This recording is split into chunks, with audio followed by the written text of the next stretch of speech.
Boa noite, paz do Senhor.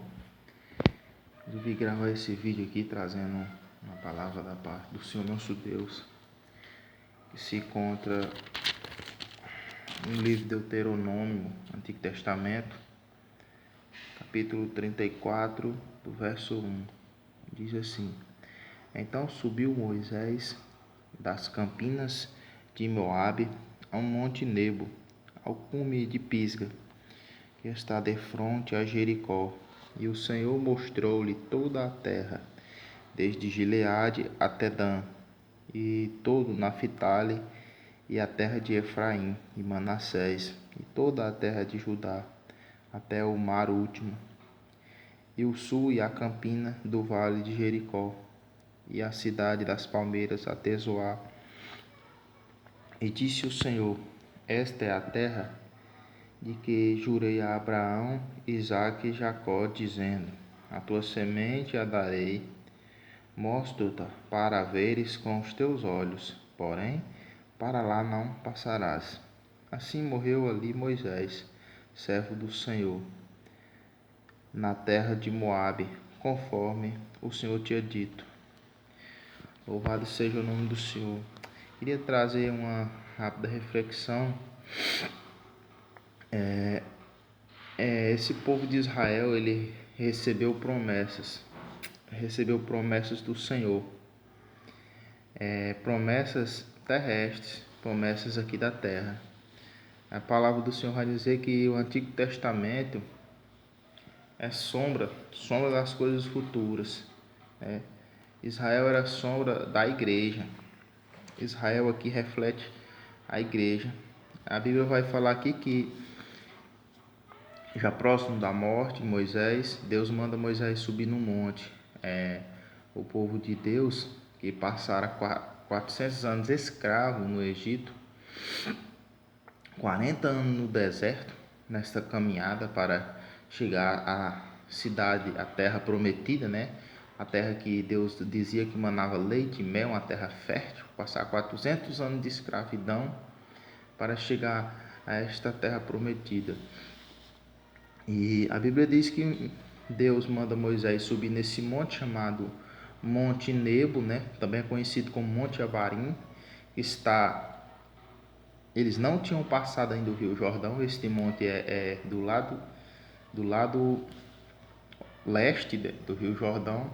Ele soube neste monte e viu, e Deus vai dizer ali que Moisés vai dizer que Moisés viu toda a terra de Israel, desde Dan até Judá, norte e sul, e desde Gileade, que é leste, até Manassés ali, que é oeste.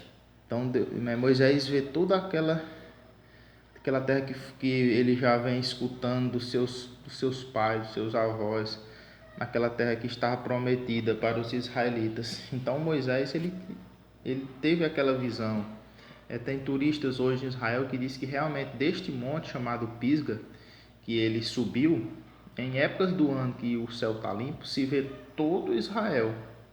Então Deus dá ele já velho, 120 anos, Deus dá essa prioridade para ele, Ele não pôde entrar na terra prometida, mas ele teve toda essa visão. Mas o que isso reflete para nós hoje, Que tem isso de reflexo, tem isso de sombra, que sombra nos traz hoje de entendimento, É que Moisés, ele passou toda aquela jornada, todos esses anos da sua vida escutando essas histórias, mas que naquele momento ele estava prestes a se cumprir. Ele não viu, mas os que vinham com ele adentraram na terra prometida. Para nós, o que temos hoje? Do mesmo jeito de Israel, no mesmo jeito de Israel passou 400 anos escravo no Egito, chegou o dia da sua libertação. O Egito representa servidão, escravidão. Para nós, igreja, hoje, esse tempo no Egito representa o tempo em que nós andamos desgarrados, andamos iludidos com as coisas do mundo, escravo do pecado, não tinha forças, mas chegou o dia da nossa libertação, Para quem não chegou ainda, para aquele ainda que não tem forças contra o pecado, eu te digo uma coisa: o pecado você não supera por você mesmo. Você precisa de um libertador. E João vai dizer que aquele que o Filho libertar, verdadeiramente será liberto. Jesus, a Páscoa, ela precisa se cumprir na sua vida. A Páscoa se cumpriu com os israelitas. Eles tomavam um cordeiro de 1 ano, matavam aquele cordeiro, passavam o sangue no umbral das portas. O anjo da morte passou naquela noite, 14 de abril, no Egito, matou todos os primogênitos, mas aqueles que estavam com o sangue do cordeiro em suas postas não matou, né? Este anjo da morte, esse anjo destruidor, representa a eternidade no inferno, a perdição. E aquele que tem o cordeiro, aquele que receber Cristo como seu cordeiro pascal em sua vida, meu amigo, você entra na vida eterna. Aquele que não tinha o sangue do cordeiro nos umbral da porta, eles morriam. E hoje, aquele que não tem Cristo como seu único e suficiente Salvador da sua vida, ele não se salva. A Bíblia diz que o único caminho para Deus é o Senhor Jesus. Ele é o nosso mediador, ele é o nosso intercessor. Então, receba Cristo e entre na terra prometida. A terra prometida que era para Israel, uma terra que manava leite, uma terra que manava mel, uma terra fértil para aquele povo que era escravo, que era preso, passou aquele tempo preso, mas tinha esta promessa de uma terra para eles morar, uma grande nação. Deus disse que Abraão ia ter uma descendência como as estrelas do céu. Então, para nós hoje, a nossa terra prometida é o céu. Esta promessa que o Senhor Jesus fez para nós.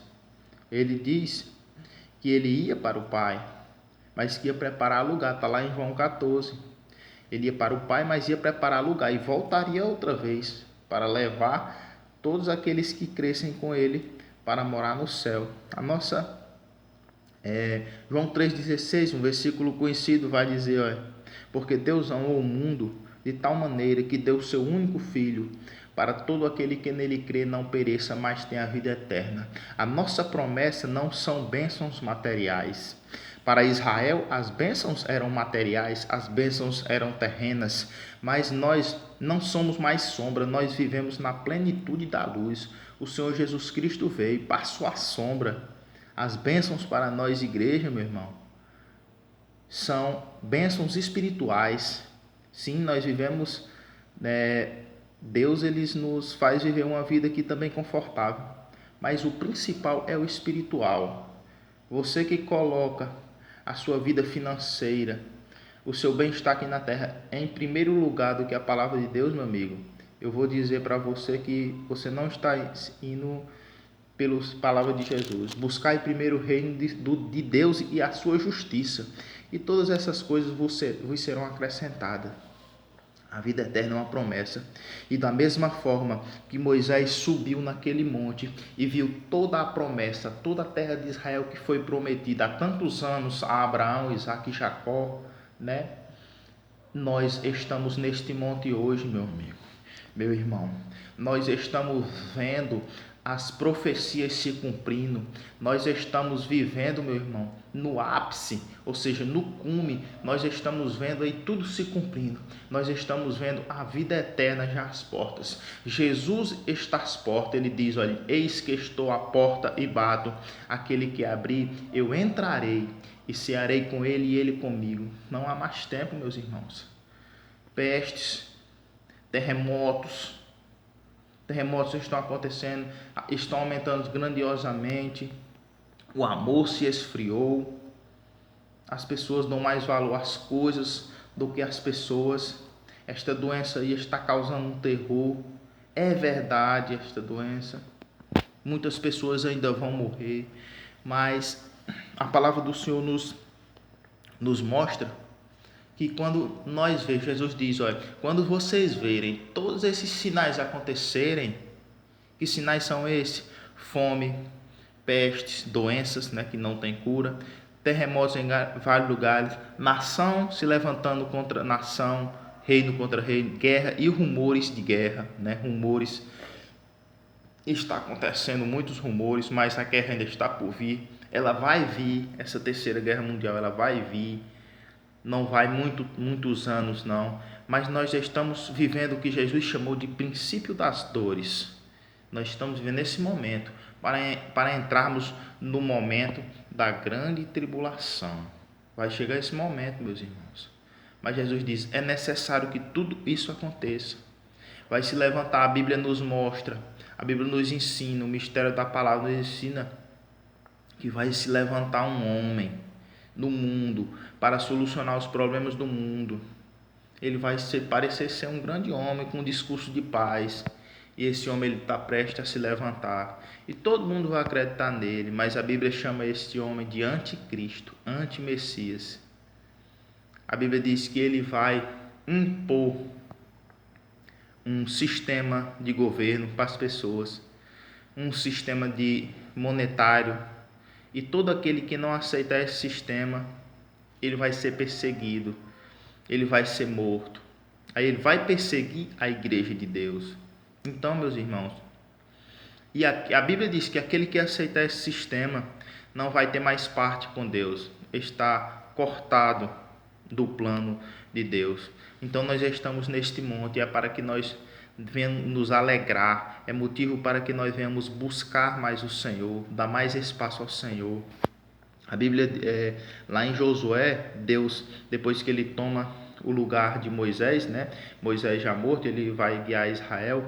Deus dá um conselho: olhe, eu tenho aqui minha lei, não se aparte dela, coloque elas dentro do teu coração, não desvie da lei, da minha lei, nem para a direita nem para a esquerda.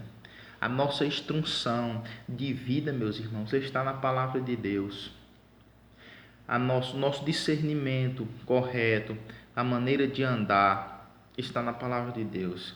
Como é que eu vou saber a maneira exata de me comportar diante de uma situação dessa, se eu não leio a palavra de Deus, se eu não busco? Buscai a Deus enquanto se pode achar, meus irmãos. É um apelo que eu faço e eu vou pregar até o fim da minha vida, em nome de Jesus. Busquem a palavra de Deus. Leiam vocês mesmos a palavra de Deus, porque ela tem muita instrução. Ela lhe dá discernimento, ela aumenta a sua fé, você fica mais forte, porque Jesus, ele é a rocha, ele é a própria palavra. O segredo está na palavra de Deus. Busque a palavra de Deus, que Deus, ele vai dar luz na sua caminhada, porque o tempo está próximo de se cumprir. A videira, que é Israel, já floresceu, já se passou uma geração depois que Israel se fez nação. O tempo está se cumprindo, não há mais tempo. Agora é tempo de buscar o Senhor e esperar a sua vinda e entrar